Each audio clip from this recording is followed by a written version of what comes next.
Tiruvuru municipal ఎన్నికల్లో ప్రజాస్వామ్యం కూని అయిపోయింది. ఈరోజు ఫ్యాను గుర్తు మీద గెలిచినటువంటి దళితులకు రిజర్వ్ చేయబడినటువంటి నియోజకవర్గం ఈ యొక్క మున్సిపాలిటీలో మొత్తం కూడా 5 కూడా దళితులు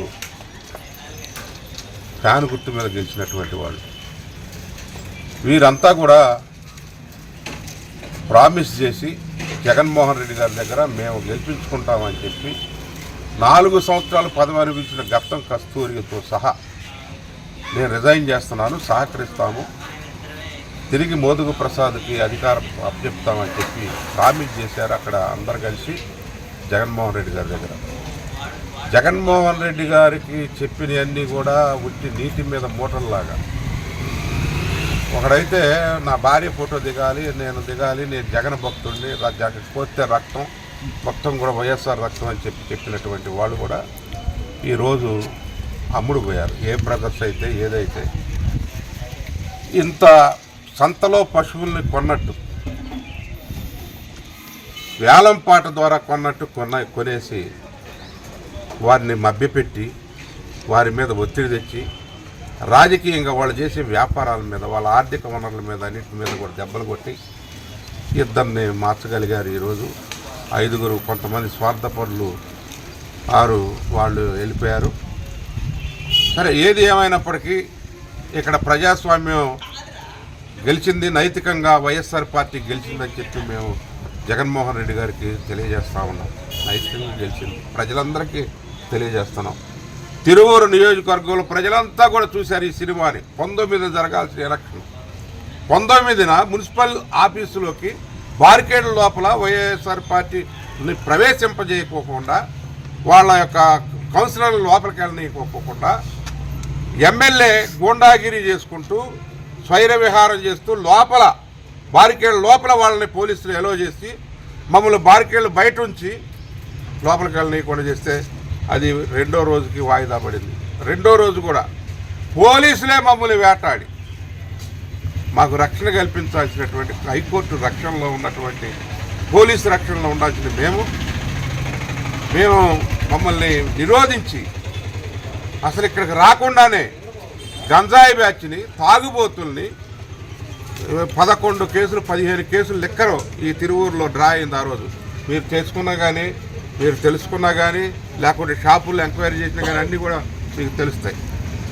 ఆ రోజు ఎంత లెక్కర అమ్ముడు పోయింది, తాగబోపించి అదేవిధంగా గంజాయి బ్యాచ్ని తీసుకొచ్చి మా వాళ్ళని కిడ్నాప్ చేయాలని ప్రయత్నం చేసినప్పుడు మేము వాళ్ళందరినీ కూడా ప్రొటెక్షన్తో బయటికి తీసుకెళ్ళాం. పోలీసులు తర్వాత ఒక గన్మ్యాన్ ఇచ్చారు, అదే కోర్టు డైరెక్షన్లో పోలీసులు గన్మ్యాన్ ఇచ్చినా కానీ బేరసారాలతోటి రకరకాల మభ్యపెట్టి మాకున్నటువంటి ఏదైతే 17 మంది సభ్యులు ఫ్యాను గుర్తు మీద గెలిస్తే 3 సభ్యులు వాళ్ళు సైకిల్ గుర్తు మీద గెలిచారు. ఇది ఎంత ఘోరమైన పరిస్థితో, ప్రజాస్వామ్యానికి ఎంత దుర్దినమో. రాబోయే రోజుల్లో దీనికి ప్రజలకి సమాధానం చెప్పక తప్పదు. వీళ్ళంతా పెద్ద మాటలు చెప్తున్నారు, కక్షపూరిత విధానాలతోటి ఈరోజు రాజ్యం ఏళ్తా ఉన్నారు. ఎక్కడ చూసినా కానీ ఇలాంటి విధానాలే. మున్సిపల్ ఎలక్షన్స్లో ఏమైనా మరి వైస్ ప్రెసిడెంట్ కానీ ప్రెసిడెంట్ కానీ వస్తే వాళ్ళందరినీ కూడా రాష్ట్రంలో మొత్తంలో కూడా చాలా మున్సిపాలిటీల్లో ఈ విధంగానే చేశారు. ఏం చేసుకుంటారా, ఏలుకో, ఎక్కడున్నాయి నీకు ఆర్థిక వనరులు, ఏం చేస్తున్నావు, ఏం డబ్బులు ఇస్తావు, ఏం మభ్య పెడుతున్నావు, ఏ పరిపాలన చేస్తావు. ఇక్కడ డాక్టర్ బాబాసాహెబ్ అంబేద్కర్ రాజ్యాంగాన్ని అమలు చేయాలని కోరుతా ఉన్నాం. ప్రజాస్వామికవాదులందరికీ విజ్ఞప్తి చేస్తున్నాం. అన్ని పార్టీల వాళ్ళకు కూడా, వాళ్ళ మిత్రపక్షంగా ఉన్న జనసేనకు కూడా విజ్ఞప్తి చేస్తూ ఉన్నాం. మీరు ఒక్కటానికి గెలిచారు జనసేన, మీరు వాళ్ళకి సపోర్ట్ చేసుకుంటూ వీర విహారం చేస్తూ ఉన్నారు. రవిడీజం చేయటం కాదు. చేగువేరాని అన్నాడు, ఇప్పుడేమో సనాతన అంటున్నాడు. అయినా పవన్ కళ్యాణ్ చెప్పేది నేను గాడ్లా నిలబడతాను, లా అండ్ ఆర్డర్ని కాపాడుతాను, నేను మరి యొక్క ఇచ్చిన హామీలన్నిటి కూడా నేను జవాబుదారీగా ఉంటానని చెప్పినటువంటి వ్యక్తి. అడ్రస్ లేకోకుండా మాట కూడా మాట్లాడట్లా.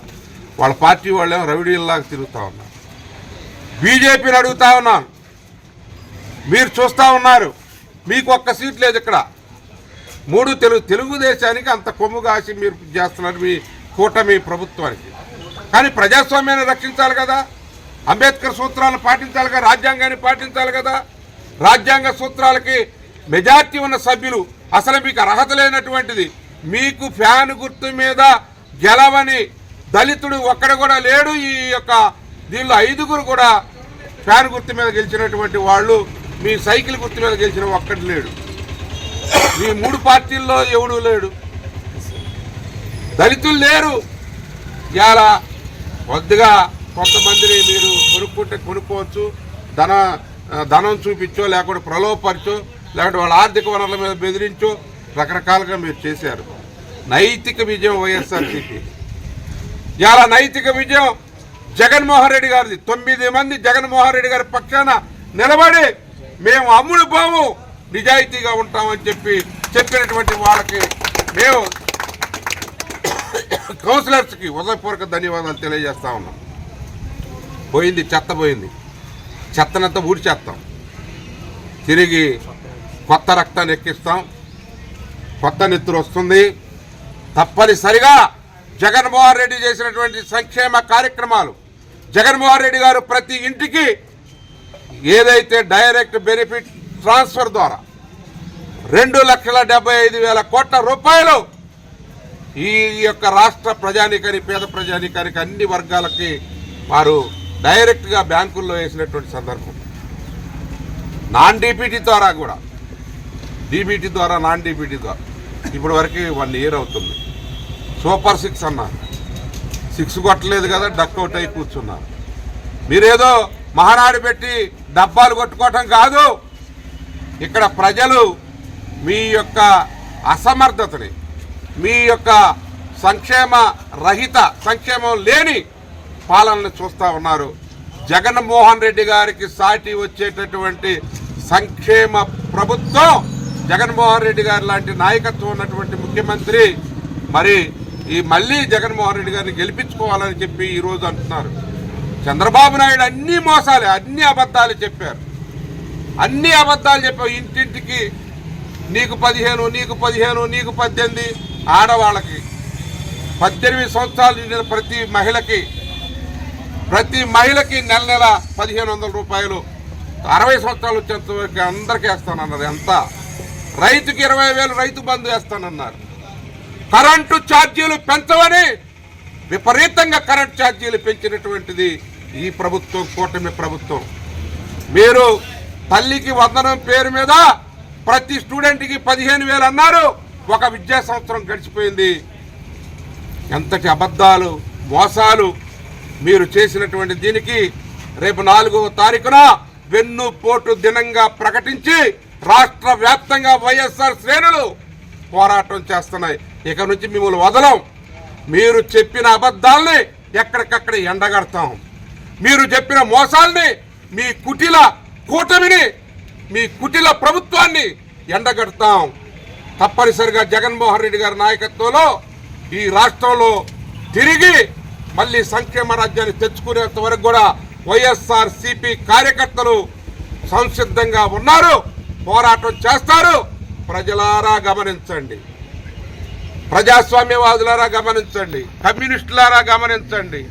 అదేవిధంగా బీజేపీ కూటమి ప్రభుత్వంలో మీ యొక్క ఈ అవినీతి అక్రమాలని కనీసం నోరు తెరిచి మాట్లాడండి. లేకుంటే ఈ ప్రభుత్వం ఎక్కడికి పోతుంది? ఎంతమందిని అరెస్ట్ చేస్తారు? ఎంతమందిని జైల్లో పెడతారు?